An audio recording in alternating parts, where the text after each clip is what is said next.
আল্লাহ রাব্বুল আলামিন আমাকে আপনাকে সতর্ক করে দিয়ে বলতেছেন, দুনিয়ার মধ্যে অনেকেই নিজেকে ইমানদার দাবি করে যে আমি ইমানদার, আমি মুসলমান। আল্লাহ বলতেছেন ইল্লা হুম মুশরিকুন, না, তুমি ইমানদার নও, বরং তুমি মুশরিক।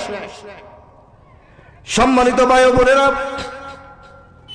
আমরা যেভাবে চলাফেরা করছি, আমাদের চিন্তায়, আমাদের কথায়, আমাদের ভাবনায়, আমাদের কর্মে, আমাদের চালচলনে যদি শিরক থাকে, আমাদের আমল আল্লাহর দরবারে কবুল হবে না, ঠিক কিনা? আমি আপনি যেভাবে চলতেছি, আমি ভাবতেছি আমি একজন ইমানদার, আমি একজন পূর্ণ মুসলমান, আমার মধ্যে তো কোনো ভুল নাই। তারপরও আল্লাহ রাব্বুল আলামিন সতর্ক করে দিয়ে বললেন, মানুষের মধ্যে অনেকেই দাবি করে সে ইমানদার, কিন্তু আমার কাছে সে ইমানদার না, বরং সে মুশরিক। সে মুশরিক অর্থাৎ আল্লাহর সাথে যে শরীক করে। এক আল্লাহ, পৃথিবীতে ভালো করে একটু বোঝার চেষ্টা করেন, পৃথিবীতে তিন ক্যাটাগরির মানুষ, তিন ভাগে বিভক্ত।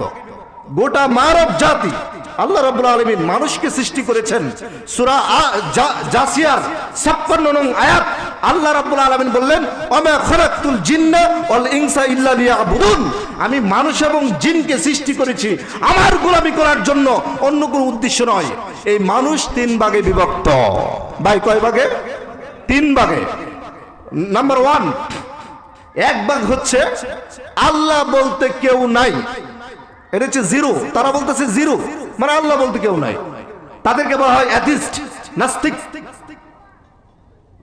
2 নম্বর, তারা বলছে আল্লাহ আছে একজন, তাদেরকে বলা হয় আস্তিক, অর্থাৎ আমরা যারা মুসলমান একজন, তাওহীদবাদী। আরেক প্রকার হচ্ছে আল্লাহ আছে, তবে আল্লাহর সাথে আরো আল্লাহ আছে, বলেন নাউজুবিল্লাহ। তাহলে দেখুন, এই তিন ক্যাটাগরির মানুষ। এক শ্রেণীর মানুষ